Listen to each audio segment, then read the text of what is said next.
The maid knelt on the cold marble of the penthouse suite and threaded a needle into the torn sleeve of a 400,000 naira shirt. And the man who owned that shirt stood over her and laughed as if she were furniture that had learned a trick. He did not know that the woman stitching his cuff back together owned the floor he stood on, the building above it, and the 11 hotels that carried his family name across 3 countries. His name was Chukwuma Adele, and the staff of the Coronet Imperial called him the lion behind his back, though never to his face. He ran the flagship hotel the way a man runs a thing he believes he built alone. That morning he had snagged the sleeve of his white shirt on the brass corner of his own desk, and instead of changing it, he had summoned a maid to fix it, because making a servant kneel in front of him cost him nothing and pleased something small and hungry inside him. The maid's name was Adaize. She wore the gray uniform of the cleaning staff, a plain headscarf knotted at the nape of her neck, worn black flats, and a name tag that said only Ada, because the agency that placed her had cut the rest of her name to fit the little plastic frame. Her hands were steady, her eyes were lowered, and in the breast pocket of that uniform, folded into a square no larger than a stamp, was a slip of paper that nobody in that building had ever seen. "Faster," Chukwuma said. He checked the gold watch on his wrist. "I have the board in 20 minutes, and I cannot walk in there looking like a beggar who got into a fight with a fence." "Yes, sir," Adaize said. Her needle moved. The thread pulled the torn edges together so cleanly that the seam would be invisible from any distance greater than a handspan. He watched her work and felt the need to fill the silence with his own voice, the way some men cannot stand a quiet room. "You know what your problem is?" he said, though she had not asked, and her problem was not in fact a thing she had ever discussed with him. "People like you have no ambition. You will be on your knees mending other men's shirts when you are 60. And you will be grateful for it, because it is the only thing the world ever asked of you." Adaize tied off the thread and bit it with her teeth, the small, efficient gesture of a woman who had sewn 10,000 things in her life. She did not look up. If she had looked up, he might have seen something in her face that would have stopped his mouth. Not anger, not even hurt, but a deep and patient calm. The calm of a person who knows exactly how a story ends and is only waiting for the others to catch up. "Will that be all, sir?" she asked. He flexed his arm. The sleeve held. The seam was perfect. "It will do," he said, which from him was the highest praise a servant ever received.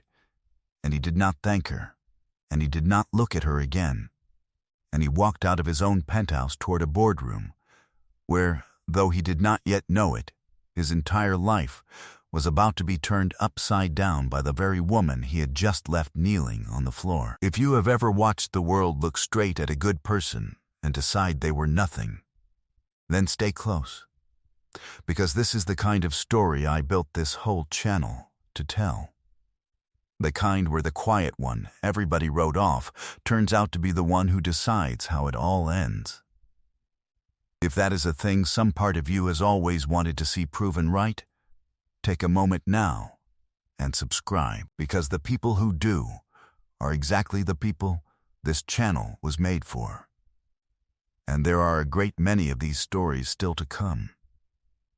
To understand why Adaize was on her knees in that penthouse with a needle in her hand, you have to understand what she was doing there at all, because she was not what the name tag said she was. 3 weeks earlier, in a glass tower 30 floors above the river in Lagos, a board of directors had handed a folder across a long table to a woman they all called Madam, and the folder contained the worst news that the Coronet Imperial Group had received in its 40 years. The flagship hotel, the jewel, the one that carried the family name in gold letters above the marble lobby, was rotting from the inside.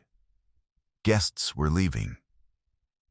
Reviews spoke of rudeness, of a coldness in the staff, of a manager who treated his own people like cattle and his guests like obstacles.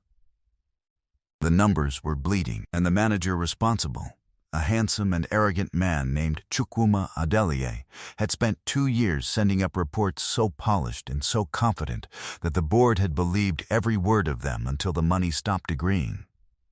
The woman they called Madam had read the folder twice. She had not spoken for a long time. And then she had said the sentence that set everything in motion. "I will not fire a man on the word of a folder," she said.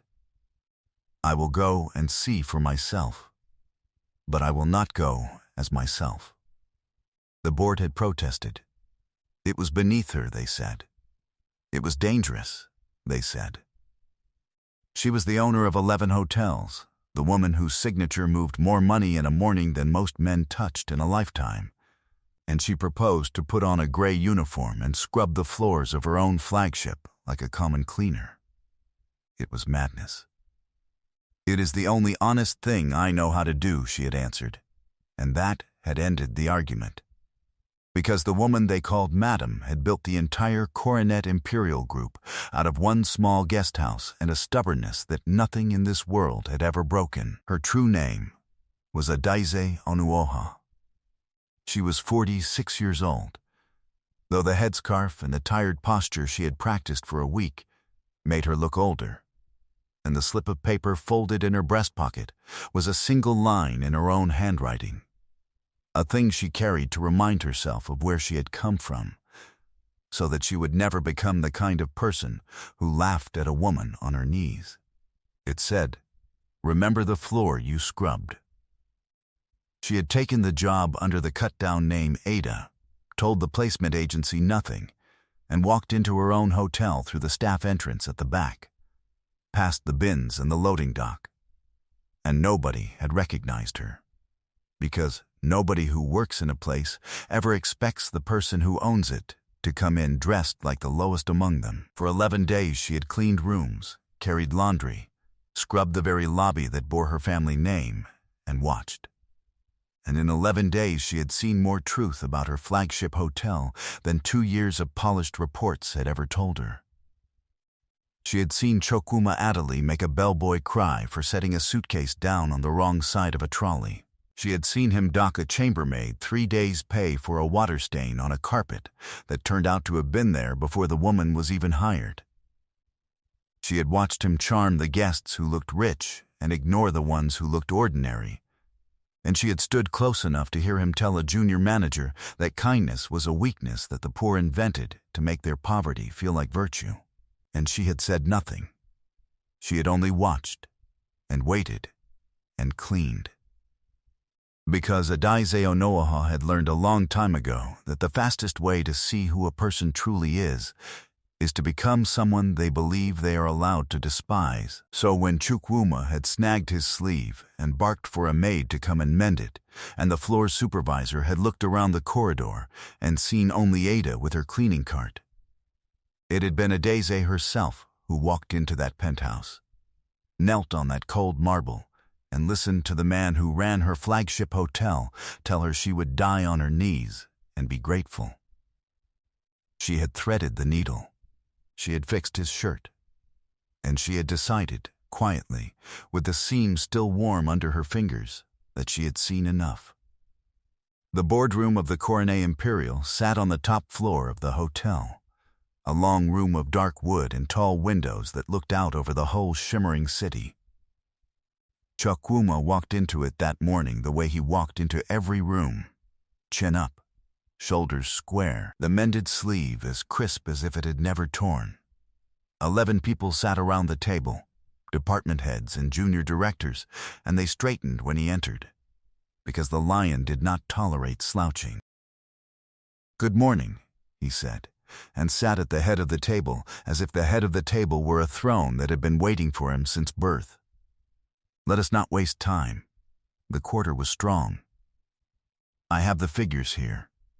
Occupancy is up, the restaurant is.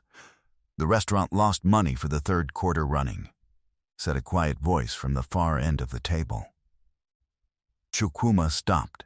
The voice belonged to the financial controller, a careful man named Emeka, who had worked at the hotel for 20 years, and who, until this morning, had never once contradicted Chukwuma Adali in public. There was something different in Emeka's face today.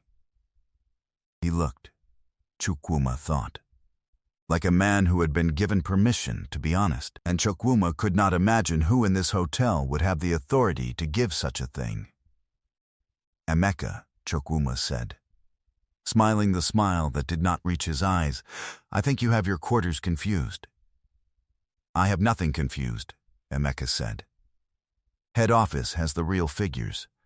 They have had them for some time. A door at the side of the boardroom opened, and a woman walked in. She was not dressed like a cleaner now. She wore a deep crimson gown the color of coral and old wine, with gold at her throat and gold at her ears, and her hair was no longer hidden under a gray scarf, but braided and crowned high on her head in the old way. She walked with a straight back and an unhurried step, and behind her came two men in dark suits carrying leather folders, and the whole room rose to its feet on instinct, the way a room does in the presence of a person who has never had to ask to be obeyed. Everyone rose except Chukwuma, who stayed in his seat for 1/2 of 1 second too long, because his mind had snagged on something it could not place. He knew that face. He had seen that face this very morning. He had seen it lowered over a needle on the floor of his own penthouse, and the dissonance of it, the impossibility of it, held him frozen in his chair like a man caught between two dreams. Sit, please, the woman said, and her voice was warm and even, the same warm, even voice that had said yes, sir, while she stitched his cuff. All of you. Mr. Adali, you may stay seated. You already are. Chukwuma's mouth had gone dry. Forgive me, madam, but who? My name is Adaize Onoha, she said. She set her hand on the back of the empty chair at the foot of the table, the chair that faced his throne across all that dark wood. I own this hotel. I own the 10 others that carry my family's name, and I have spent the last 11 days cleaning the floors of this one, because the reports you have been sending me for 2 years stopped agreeing with the money, and I am a woman who likes to see the truth with her own eyes. The silence in that room was a physical thing. It moved across the table like cold water finding the lowest place. Chukwuma felt it reach him, felt it climb his spine, felt every drop of the easy confidence that had carried him through his whole golden life drain out through the soles of his expensive shoes. He had told her she would die on her knees mending other men's shirts. He had told her she had no ambition. He had told her that kindness was a weakness the poor invented. And she had knelt, and she had mended his shirt, and she had let him say every word of it. And she had said only, yes, sir, you mended my shirt this morning, he said. It was all his mind could find to say. It came out of him in a whisper. I did, Adaize said. It was torn. I fixed it. I have been fixing torn things in this hotel for 11 days, Mr. Adali. Some of them were shirts. Most of them were people you had torn. If you have made it this far into Adaize's story, hit subscribe. Because what happens next is the part I have been waiting to tell you. She sat down at the foot of the table, and she folded her hands, and she looked at the man who had laughed at her, and she did not gloat. Because gloating was for small people, and Adaize Onuoha had stopped being a small person on the day she scrubbed her first floor, with 2 children asleep hungry in the next room. She had no need to be cruel to him. The truth was going to be cruel enough on its own. For 11 days, she said, I carried laundry on this floor. I cleaned the rooms on the 8th. I scrubbed the lobby that has my father's name in gold above the door. And do you know what I learned, Mr. Adali? I learned that you have built a beautiful, profitable machine for making good people feel like dirt. I watched you make a boy of 19 cry over a suitcase. I watched you take 3 days' wages from a mother of 4 for a stain that was older than her employment. I heard you say, with my own ears, that kindness is a weakness the poor invented to dress up their poverty. She paused. I am the poor, Mistress Adelie. I was the poorest girl in my village, and I built everything you sit inside. So tell me, was my kindness a weakness? Chukwuma could not answer. His throat had closed.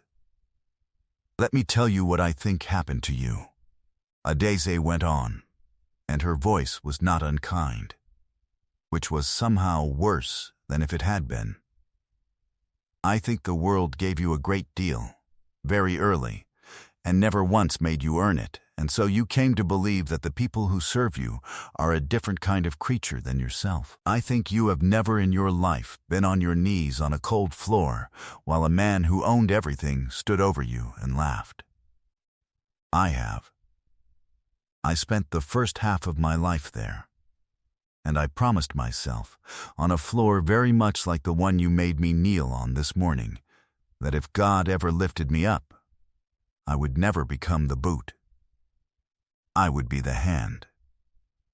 She let that sit. Outside the tall windows, the city went on shimmering, indifferent, enormous, and inside the dark room 11 people held their breath, and one man stared at the grain of the table, as if it might open and swallow him. To understand how a girl from the poorest compound in a small Igbo village came to own 11 hotels and walk into a boardroom in a crimson gown, you have to go back 40 years. To a one-room house with a leaking thatch roof and a floor of beaten red earth that turned to mud when the rains came. Adaize Onoaha had been the 5th of 7 children and the only girl. Her father had died when she was 6, of a fever that 2,000 naira would have cured, and the family had not had 2,000 naira, and so he had died. And her mother had buried him and gone the next morning to scrub the floors of the big house at the edge of the village, the house of the man who owned the cocoa land. Adeze had gone with her mother because there had been no one to leave her with, and at 6 years old she had learned to fold a cloth into a square and wipe a marble step until it shone. And the woman who owned that big house had looked at the small girl on her knees and said to her friends, in a voice meant to be overheard, "Look how they breed them for the floor. It is all they will ever be good for." Adeze had never forgotten that voice. She had carried it inside her for 40 years, not as a wound, but as a compass. Whatever that voice was, she had decided at 6 years old, she would spend her whole life becoming its opposite. She had cleaned that big house through her childhood.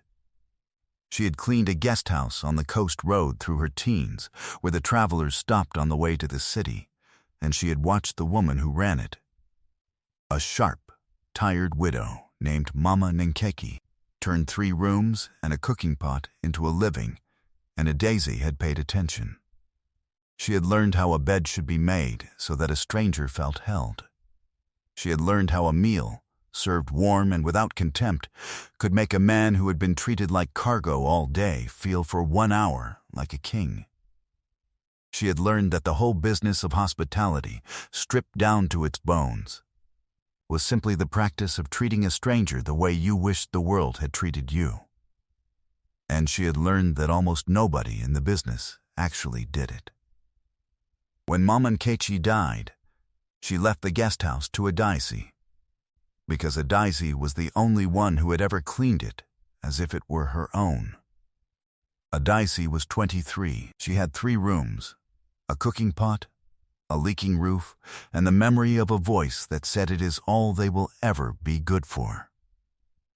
She had a husband by then too, a gentle, quiet man named Ikenna, who drove a delivery lorry and believed in her with a completeness that she would spend the rest of her life trying to deserve. And they had 2 small children, and between the 4 of them and the 3 rooms, Adaize Onoaha began to build. She built it one kindness at a time. She built it by remembering the names of the lorry drivers who stopped overnight, by keeping a pot of soup warm for the travelers who arrived after dark, by making the poorest guest who walked through her door feel exactly as welcome as the richest. Word travels in the mouths of tired men who have finally been treated well, and it traveled. 3 rooms became 6. 6 became a small hotel on the coast road. The small hotel became 2.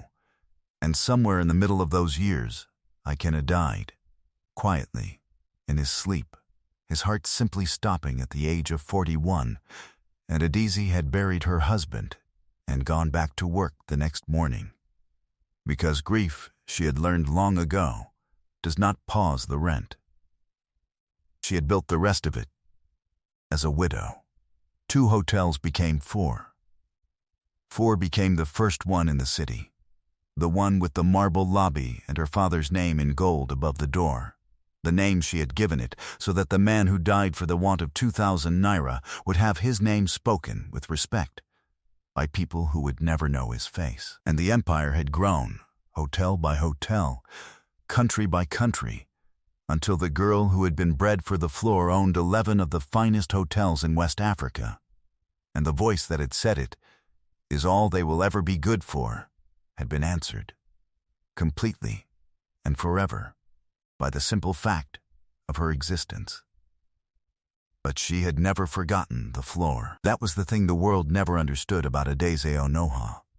She had not climbed out of the floor and slammed the door behind her. She had kept the slip of paper in her pocket. Remember the floor you scrubbed. And every time the empire grew, she went back down to the bottom of it, put on the uniform, and cleaned, because she had promised a small girl on a cold marble step that she would never become the boot.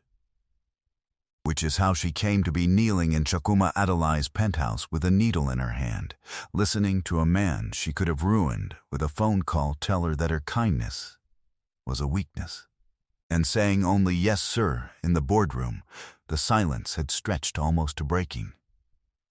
Chukuma Adelai lifted his head at last, and his face had aged 10 years in 10 minutes, and there was a thing in his eyes that no one in that hotel had ever seen there before, which was fear.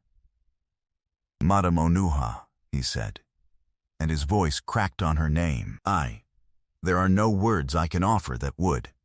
"There are not," she agreed, simply, "so do not look for them. Words are cheap, Mr. Adderley, and you have always been very rich in them. I am not interested in your apology. I am interested in what you do next."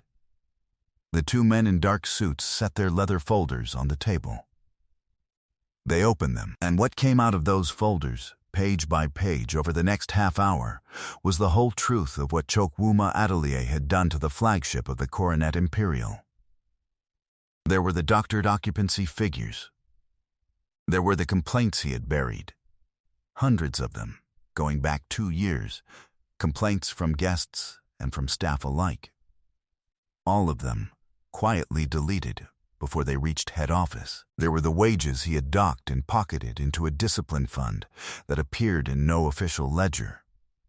There were 11 separate cases of good employees driven out, dismissed on invented charges, replaced with frightened juniors who would not dare to question him.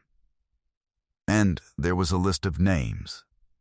The bellboy he had made cry, the chambermaid he had robbed of 3 days' pay, the junior manager he had told that kindness was weakness.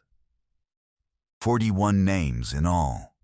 The names of every person Chokuma Adeleye had torn in 2 years, and beside each name, in Adeze's own neat handwriting, a single line describing exactly what had been done to them. Because she had spent 11 days as a cleaner, writing it all down. "I could hand this to the authorities," Adeze said, laying her hand flat on the open folder. "The docking of wages alone is theft. I have a building full of witnesses who, now that they know who I am, will not be afraid to speak. I could see you in a courtroom by the end of the month, Mr. Adderley, and I would not lose."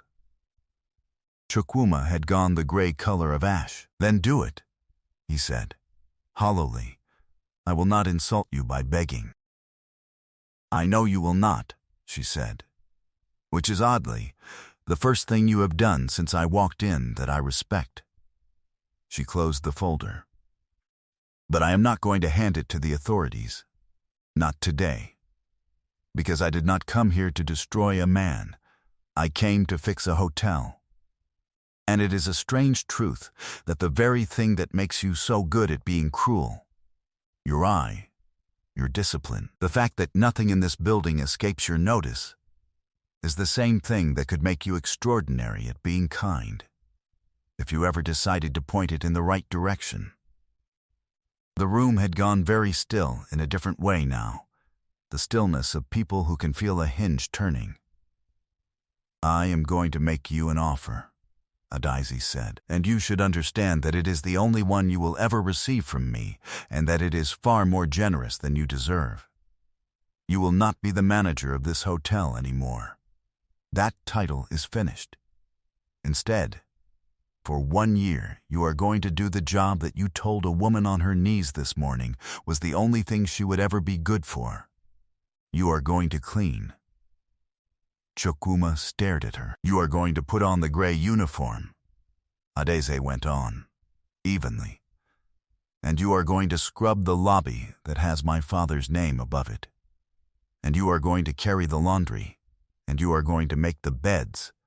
And you are going to do every single thing you have spent 2 years despising the people who do it. And every one of the 41 people on this list whom you tore, you are going to find a way to make it right with each of them, on your knees if that is what it takes, because that is exactly where you put so many of them. Emeka here will keep the books and run the hotel in the meantime, honestly, the way it should have been run all along. And at the end of 1 year, if you are still standing, and if the people you wronged tell me you have become a man worth keeping, then we will talk about your future. If you walk out of this room instead, you may go, and you will take nothing with you. And this folder goes to the authorities the same afternoon. The choice is entirely yours." For a long moment, Chukwuma Adali did not move. Pride is a heavy thing, and it does not die quietly, and the whole room watched the war of it move across his face. To clean the floors of the hotel he had ruled. To kneel before a bellboy he had made cry. To become, for all the world to see, the very thing he had taught himself to despise. It was, for a man like Chukwuma, a death. And then he thought of her face over the needle that morning. He thought of the calm in it, the patience, the way she had let him say every cruel word and answered only "yes, sir," not out of weakness, he understood now, but out of a strength so deep it had no need to defend itself. And something in him, some small buried thing that the easy golden years had nearly smothered, turned over and woke. "Where?" he said, and his voice was barely a voice at all. "Do I find the uniform?" Adaise Onooha looked at him for a long moment. And for the first time since she had walked into that room, something gentle moved behind her eyes. "The cleaning store is on the ground floor," she said, "behind the kitchens. Ada will show you. She knows the way." News travels fastest in the places that own the least, and by that same evening every member of the hotel staff knew the truth. That Ada, the quiet cleaner with the cut-down name who had carried laundry beside them for 11 days, who had folded their towels and scrubbed their lobby and eaten her lunch from a steel bowl in the corner of the canteen, was Madame Adaise Onooha herself, the owner of the whole shining empire.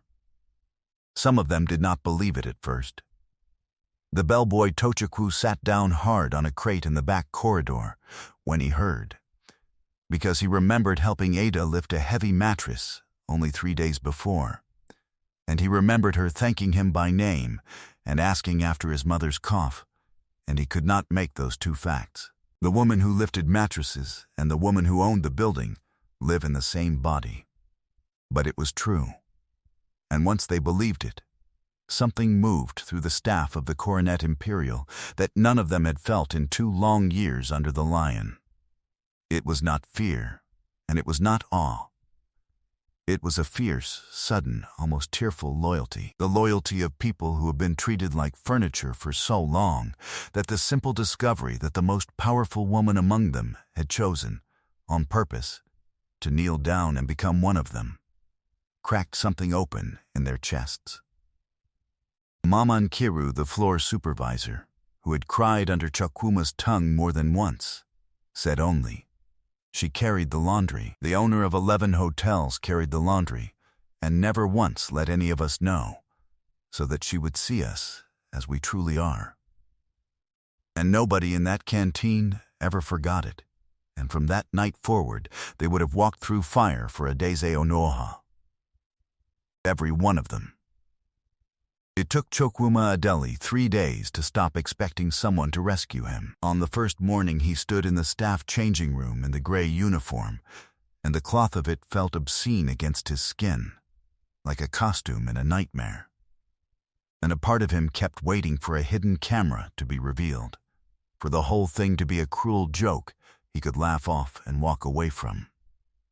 But there was no camera, and there was no joke. There was only a mop, a bucket, a floor supervisor named Mama Nkiru, who had once watched him reduce her to tears, and who now handed him his cart without a single word, and 40 floors of a hotel that did not clean itself.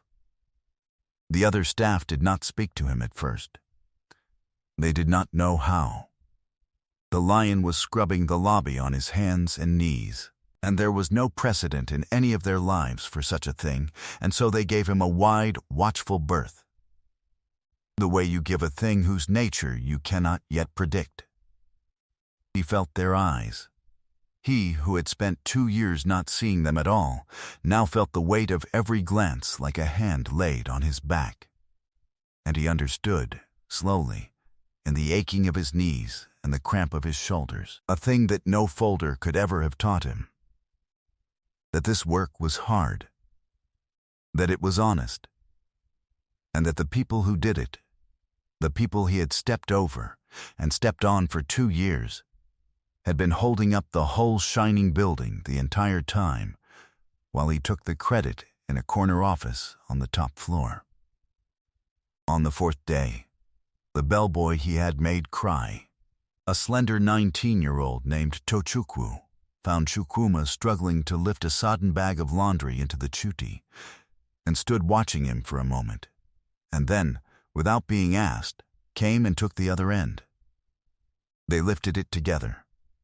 Neither of them spoke. But when the bag had swung up and away into the chuti, Tochukwu looked at the man who had once made him weep over a suitcase, and said, "Quietly, you hold it from the bottom seam, sir. It does not tear that way." And he walked off before Chukwuma could answer, and Chukwuma stood in the laundry room with his hands smelling of bleach and discovered, to his own complete astonishment, that he was crying. He thought, in that strange, aching moment, of the very first day he had ever come to the Coronet Imperial as its manager, 2 years before, in a suit that cost more than the boy across the laundry room earned in 3 months. He had walked through the lobby that day like a king surveying a kingdom he intended to tax, and he had looked at the staff lined up to greet him, the bellboys, the chambermaids, the kitchen hands, and he had seen, not people but problems waiting to happen, costs to be controlled, a labor line to be squeezed. He had been certain, that day, that he was the most important person who would ever walk across that marble. He understood now, with his hands stinking of bleach and his back bent over a laundry chute, that he had never in 2 years been the most important person in that building. He had been the least. He had simply been the one who knew it the least. He went to find Tochukwu that evening. He found him in the staff canteen, eating rice from a steel bowl, and he sat down across from the boy, in the gray uniform, with nothing left of the lion about him at all.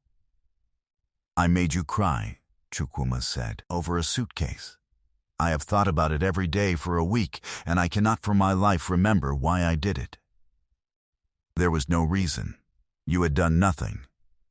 I did it because I could, and because it made me feel large, and that is the worst thing I have ever had to know about myself." He put a folded sheaf of naira on the table between them, the 3 days' wages of a bellboy, several times over. "This does not buy it back. Nothing buys it back. But I am asking you to take it, and I am asking you to forgive me, and you do not have to do either, and I will understand." Tochukwu looked at the money. He looked at the man, and the thing that happened next, Chukwuma would remember for the rest of his life. The boy pushed the money gently back across the table. "Keep it, sir," Tochukwu said. "But you taught me how to hold a laundry bag wrong, and I just taught you how to hold it right. So now we are even on something.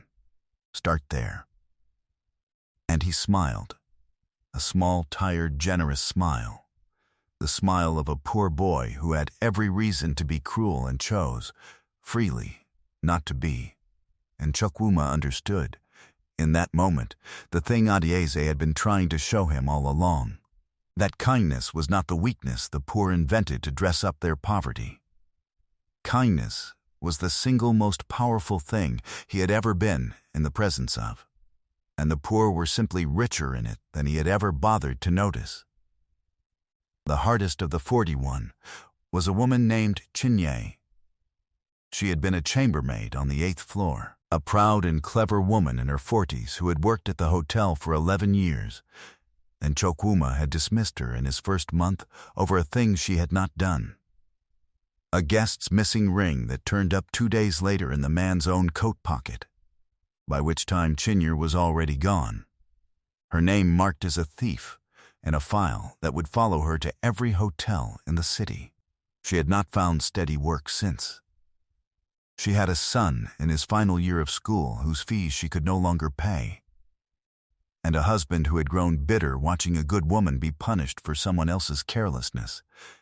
And when Chukwuma came to her small flat in the gray uniform with his hat in his hands, she did not invite him in. She stood in the doorway and looked at him as if he were a debt collector come to take the last thing she owned. "You ruined me," she said. "You did not dock my wages and let me stay.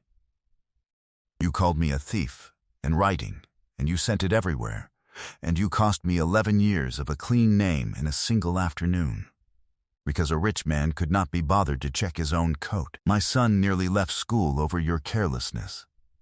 And now you come to my door in a costume, on the owner's orders, and you want me to say the words that will let you sleep at night. I will not. Get off my step." And she closed the door in his face. Chukwuma stood on that step for a long time.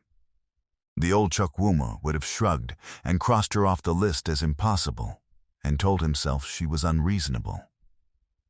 The new one, the one being slowly born inside the gray uniform, did something else. He went back the next week. He did not knock. He simply found the principal of her son's school, paid the boy's outstanding fees in full out of his own pocket, and had the false theft record formally expunged from the city hotel registry, with a signed correction sent to every establishment that had ever received the original. And then he went home and told no one, not even a Diazi. He came back to Shinyeri's door a third time, a month after that, and when she opened it he did not mention the fees or the record or anything at all that he had done. He simply said, "I was wrong, and I was lazy in my wrongness, and you owe me nothing, not even your forgiveness, and I will not come again unless you ask me to." And he turned to go. "The school called me," Chinyer said, to his back. He stopped. They said an anonymous benefactor cleared the fees, and the registry sent a correction. My name is clean again, after 2 years. She was quiet for a moment. "That was you." It does not matter who it was, Chukwuma said, and meant it. It matters to me, she said.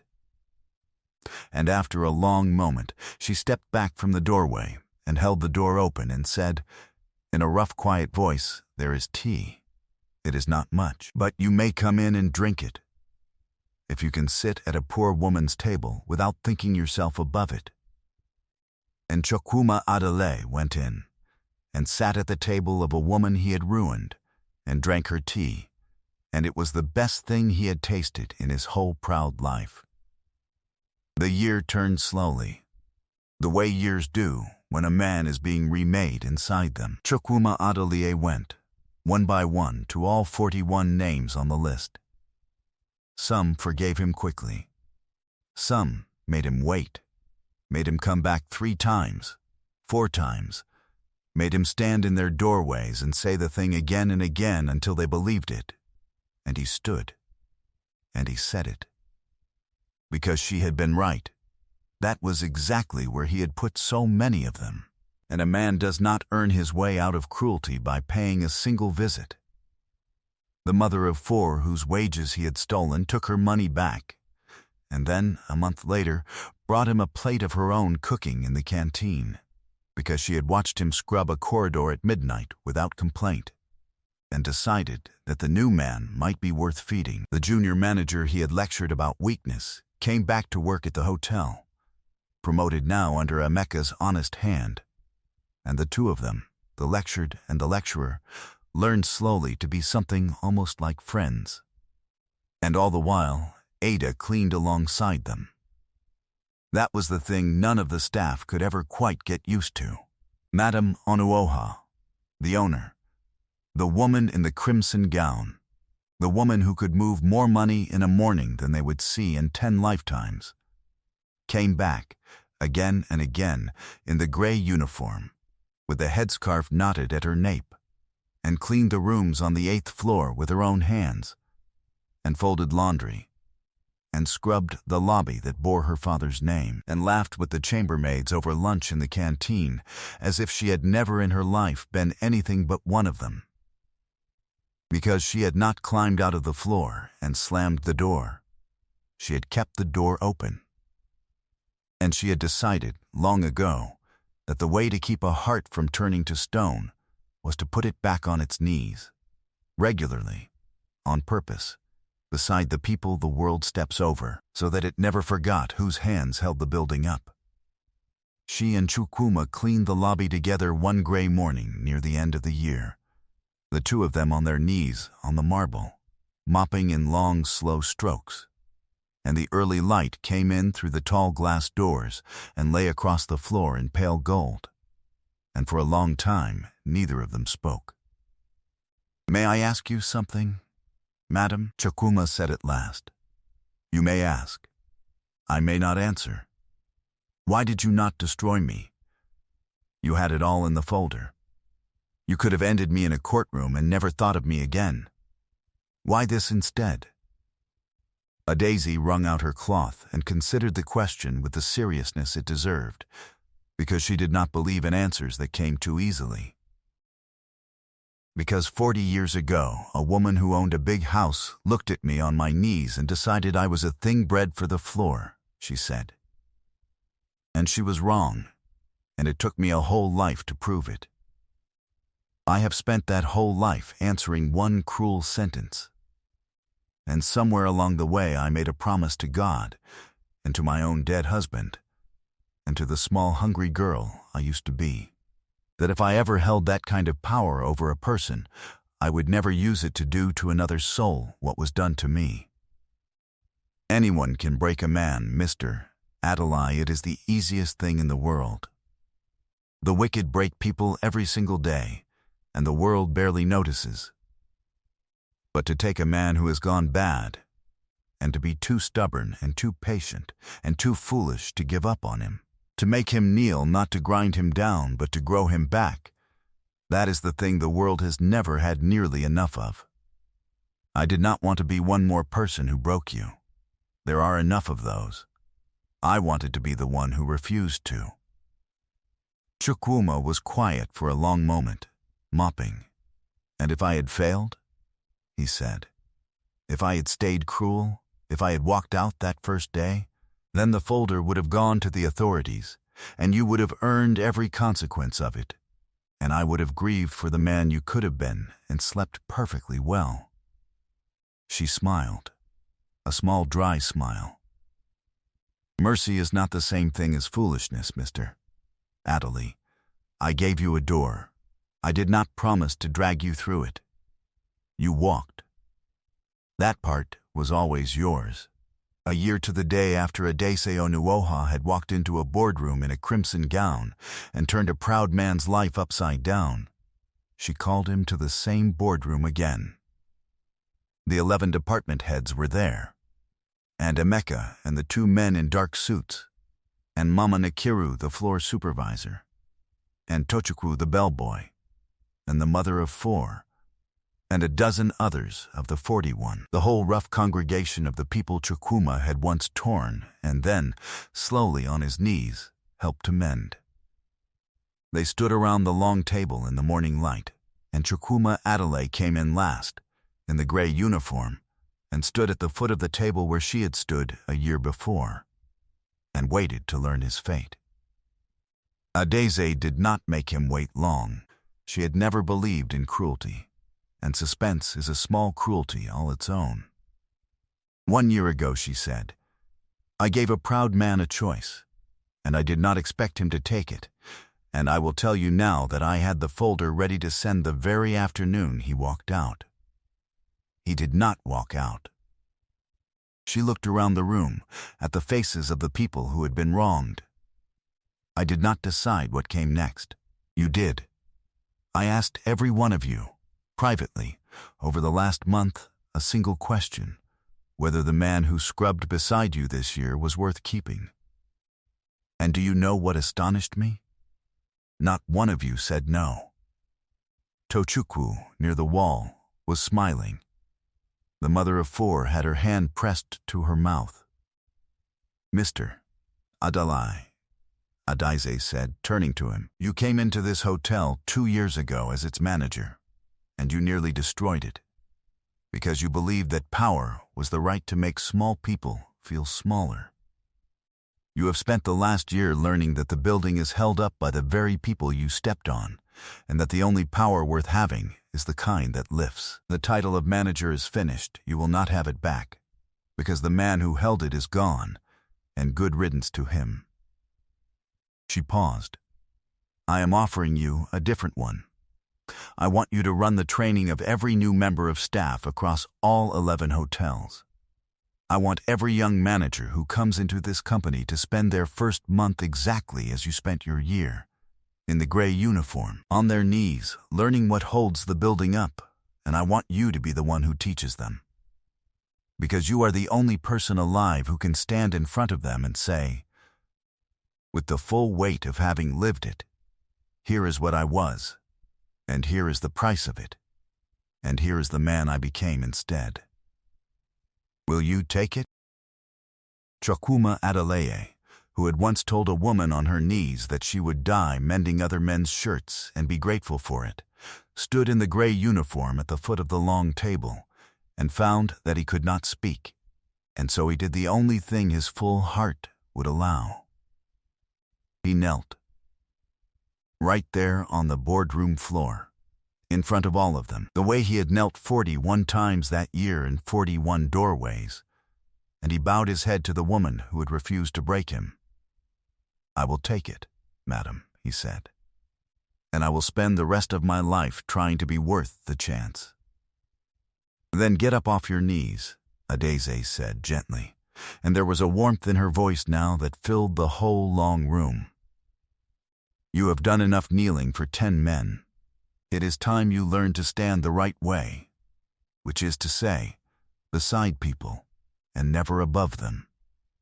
He stood, and the room, the rough, beautiful congregation of the once torn and the mended, broke into applause, and the morning light came in through the tall windows and lay across all of them, the high and the low, the proud humbled, and the humble lifted, and for that one shining moment there was no difference between any of them at all. There was a small celebration in the staff canteen that evening. Not the boardroom, but the canteen. Because Adaize had insisted. Because it was the staff who had remade the man and the staff who deserved the feast.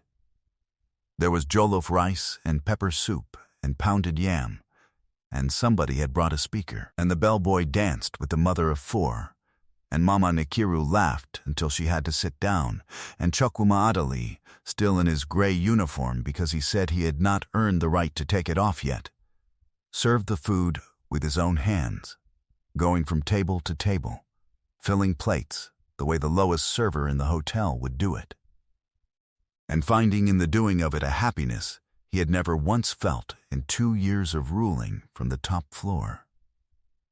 Adaize watched him from the doorway of the canteen, in her own gray uniform, with the headscarf knotted at her nape, an old woman in the eyes of anyone who did not know her, and the most powerful woman in 3 countries to anyone who did. She took the slip of paper out of her breast pocket and unfolded it and read it once more in the warm light.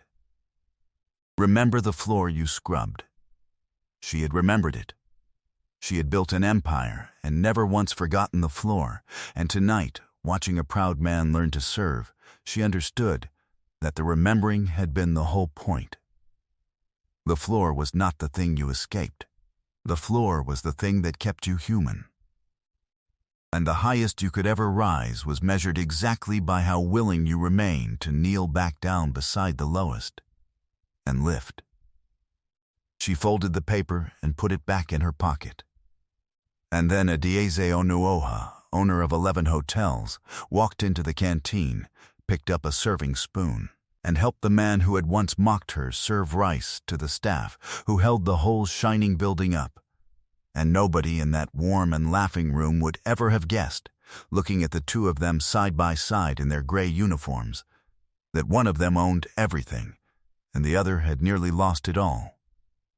Which was, perhaps, exactly as it should be. The flagship hotel of the Coronet Imperial Group became, within 2 years, the finest in West Africa, and not because of its marble or its chandeliers, but because of a thing the guests could feel the moment they walked through the door and could never quite put into words: a warmth, a kindness in the staff.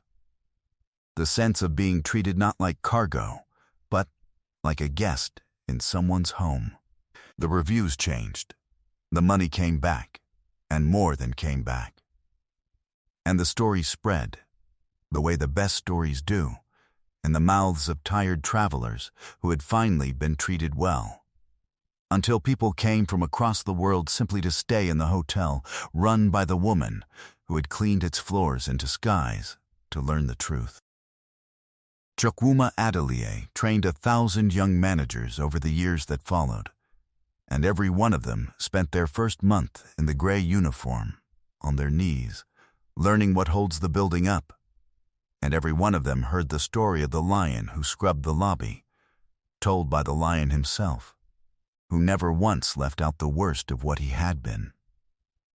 He married, in time, a kind woman who worked in the accounts office, and he raised his children to hold the laundry bag from the bottom seam. And he never again, as long as he lived, looked at a person on their knees and saw anything other than a soul exactly as large as his own.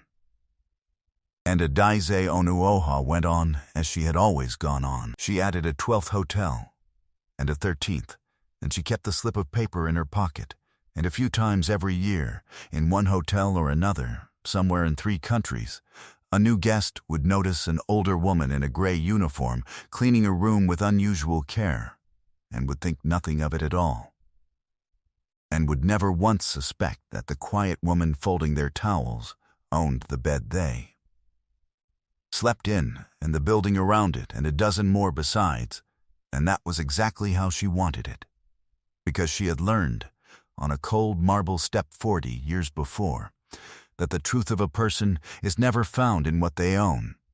It is found in how they treat the people they are allowed to despise. And Adaize Onuoha had decided, at 6 years old, that she would spend her whole life being the hand and never the boot.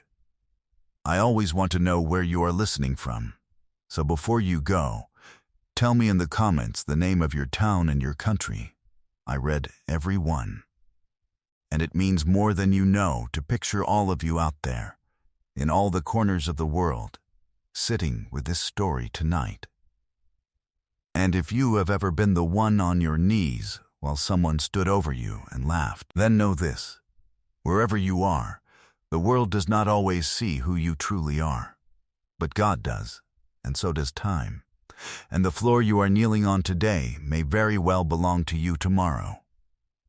Pride builds nothing that kindness cannot outlast. The boot rules for a season, the hand rules for a life. So let me leave you with this, and I would truly love to know your answer. If you had owned 11 hotels and a man had laughed at you on your knees, would you have done what Adeze did and refused to break him?